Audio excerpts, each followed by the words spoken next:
اللہ رسول سے ہو جائے پیار تو ان کی طرف سے آنے والے سکھ جتنی لذت دیتے ہیں دکھ بھی اتنا ہی مزہ دیتے ہیں. اور درویش کہتے ہیں دکھ قبول محمد بخشا، بس راضی رہن پیارے. پھر وہ تکلیفیں، وہ آزمائشیں، وہ پریشانیاں، وہ غربتیں، وہ وقتی طور پر لوگوں کے تانے، وہ تنقید، وہ طنز، وہ پھپتی، یہ ساری چیزیں مزیدار ہو جاتی محبت اللہ رسول سے ہو. ہم نے اپنی طبیعتوں میں چاہت کی، رب رسول کی محبت کی وہ خاص لذت نہیں پیدا کرتے جو ہونی چاہیے. محافل بھی ہوتی ہیں، روزے بھی آتے ہیں، حج بھی ہوتے ہیں، عمرے بھی ہوتے ہیں، لیکن حج عمرہ اللہ رسول کے لیے ہے کہ فوٹو کے لیے؟ محفل اللہ رسول کے لیے یا فرنٹ سیٹ کے لیے؟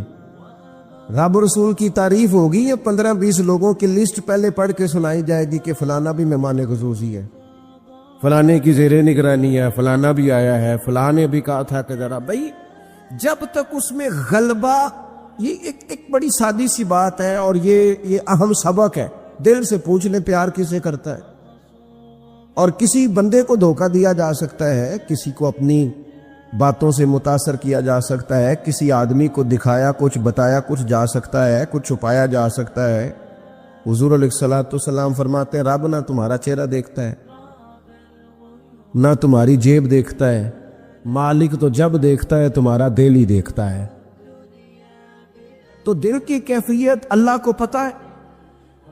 دل بے چین اس لیے رہتے ہیں کہ یہ جو پیاس اور جو طلب کرتے ہیں وہ ہم انہیں پہنچاتے نہیں. دل بے قرار اس لیے رہتے ہیں کہ یہ رب رسول کی محبت سے ٹھنڈے ہوں. ہم ادھر ادھر کی چاہتے لیے پھرتے ہیں. ان کے اندر بے قراری اس لیے ہے کہ ہم نے امیدیں لوگوں سے وابستہ کر لی ہیں جو لوگوں سے نہیں کرنی چاہیے تھی، اللہ رسول سے کرنی چاہیے. ہم نے اسباب کو اختیار کرنا ہے، بھروسہ اسباب پر نہیں، بھروسہ تو اللہ تعالیٰ پہ کرنا ہے. تو جب تک دیکھیں نا قرآن مجید نے کیا کہا، قرآن مجید نے کہا والذین آمنوا اشد حبا للہ، فرمایا وہ لوگ جو ایمان لے آئے وہ اپنے رب سے شدید محبت کرتے، اپنے رب سے پیار کرتے ہیں. ان کے سجدے بوجھ نہیں، ان کے سجدے تو لذت ہے. انہیں نماز کے لیے لانا نہیں پڑتا، جبر نہیں کرنا پڑتا، ان کے تو دل کھچے چلے آتے ہیں. ان کو تو پیار ہو گیا، رات ساری بیت گئی اور ایک سجدہ بھی مکمل نہ ہوا. وہ تو مال چونکہ اللہ نے دیا ہے تو راہ خدا میں خرچ کرتے وقت ان کی طبیعت کسی قسم کا تکلف نہیں محسوس کرتی، کوئی بوجھ نہیں محسوس کرتی، کیونکہ وہ ہر چیز سے بڑھ کر اللہ رسول سے پیار کرتے ہیں. تو یہ چیزیں ان کے سامنے کبھی بھی رکاوٹ نہیں بنتی. اور دل میں سب سے زیادہ محبت اللہ کی، اور جہاں تک تعلق ہے میرے رسول پاک کا، اللہ کریم نے فرمایا النبی اولی بالمؤمنین من انفسہم، فرمایا یہ جو نبی ہے نا یہ تو مومنوں سے ان کی جانوں سے بھی زیادہ قریب ہے. تو ہر وقت دل کی دھڑکنوں میں، روح کی ٹھنڈک میں، قلب میں، دل میں، روح میں، ذہن میں جو چیز ہر وقت سمائی ہے نا مومنوں کے، وہ رسول پاک کی ذات ہے. اگر رات ساری بندہ یہی سوچتا رہے کہ سویرے یار کس طرح کام چلانا ہے، پیسے کیسے آئیں گے، جو میرے پاس 2 لاکھ ہے اسے 6 کیسے کرنا ہے، اور یہ 6 ہے یہ 12 کیسے ہو سکتا ہے، اور جناب یہ دنیا میری کیسے آگے بڑھ سکتی ہے، اور یہ جو پلاٹ پڑا ہے نا میرے گھر کے بالکل سامنے کیسے کچھ چکر چلے کہ میرا ہو جائے، گاڑی ہے ذرا چھوٹے ٹائروں والی بڑے ٹائروں والی کیسے آ سکتی ہے. اگر 24 گھنٹے منصوبہ بندی دنیا حاصل کرنے سے دین منع تھوڑا کرتا ہے. حضور نے تو فرمایا محنت کر کے کمائی کرنے والا اللہ کا دوست ہے، منع نہیں ہے، لیکن ہر وقت اسی گنتی میں رہنا، اسی کے شمار میں رہنا، الجھ جانا، اور جو اصل چیز تھی اس کو چھوڑ جانا. ہم نا نیکی کرتے ہیں، مومن ہوتے ہیں، لیکن اس کی لذت نہیں پاتے. یعنی اگر نماز پڑھ کے بھی بندہ قرار نہ حاصل کرے، اگر وہ خیرات کر کے بھی اس کی ٹھنڈک نہ محسوس کرے، مسجد آ کے، محفل کرا کے، محفل میں بیٹھ کے، پھر بھی اس سے کوئی روحانیت نہ پا سکے، اس نے بیسیوں علماء سنے، اس نے درجنوں خطباء سنے، اس نے ساری زندگی گزار دی، لیکن اس کے دل کی کیفیت ہی نہ بدلی، وہ لذت خاص ہی اسے نصیب نہ ہو، تو پھر اسے سوچنا چاہیے نا کہ دل میں نا اللہ تعالیٰ نے نا ہر چیز دو دو بنائی ہے، ہونٹ دو، آنکھیں دو، کان دو، ہاتھ دو، پیر، دل اللہ نے ایک ہی بنایا۔ یہ نہیں ہو سکتا کہ چلو ایک طرف مجھے رکھ لو ایک طرف کسی اور کو رکھ لو، دل ہی ایک بنایا ہے۔ وہ کہتا ہے بس دل ایک ہے تو رب رسول ہی رہیں گے، اس میں ادھر ادھر کی چاہتے نہ لے آنا، جب تک دل کے اندر پوری طور پر اللہ رسول کی، بخاری مسلم میں حدیث ہے، نبی پاک علیہ الصلوۃ والسلام نے فرمایا اگر تم چاہتے ہو نا تمہیں ایمان کی لذت نصیب ہو، آپ زیادہ غور کریں میری بات پر، ایک ہے کھانا، ایک ہے مزیدار کھانا، ایک ہے مومن ہونا اور ایک ہے مومن ہونے کا مزہ آنا، لذت نصیب ہونا کہ میں صاحب ایمان ہوں۔ فرمایا اگر تم چاہتے ہو ہر چیز سے بڑھ کر اللہ رسول سے محبت کرو، لیکن جنیرا نعرہ نہیں لگانا، یہ غور کرنا ہے، پیسوں پر اچھی طرح غور کر کے سوچ لینا ہے کہ پیسے زیادہ پیارے ہیں کہ اللہ رسول، یہ غور کر لینا۔ یہ جو جھوٹی انا کے بت بنائے ہوئے نا، میری عزت، میری برادری، میری افسری، میرا قبیلہ، میری کرسی، یہ غور کر لینا ہے کہ کرسیاں زیادہ پیاری ہیں، اقتدار زیادہ پیارا ہے کہ اللہ رسول۔ ایک طرف رسول اللہ کی شریعت اور ایک طرف تیری برادری کے رسم و رواج، لیکن شادی والے دن رسم و رواج جیت گئے، کدھر گئی تیری محبت رسول؟ وہ صرف محفل والے دن تھی، ربیع الاول شریف میں تھی۔ ہم تو دیندار سمجھتے ہی اس کو ہیں جس کے گھر میں شادی ہو تو پتہ چلتا ہے کتنا دیندار ہے، محفل میں تو سارے دیندار ہوتے ہیں، یہ تو پتہ ہی تب چلتا ہے جب کسی کا انتقال ہو جائے نا، گھر میں کوئی خوشی آئے کہ اب یہ کتنا دیندار ہے، اب پتہ چلے گا، مسجد میں تو سارے دیندار ہیں۔ فرمایا اگر چاہتے ہو کہ لذت ایمان نصیب ہو تو ہر چیز سے بڑھ کر اللہ رسول سے پیار کرو۔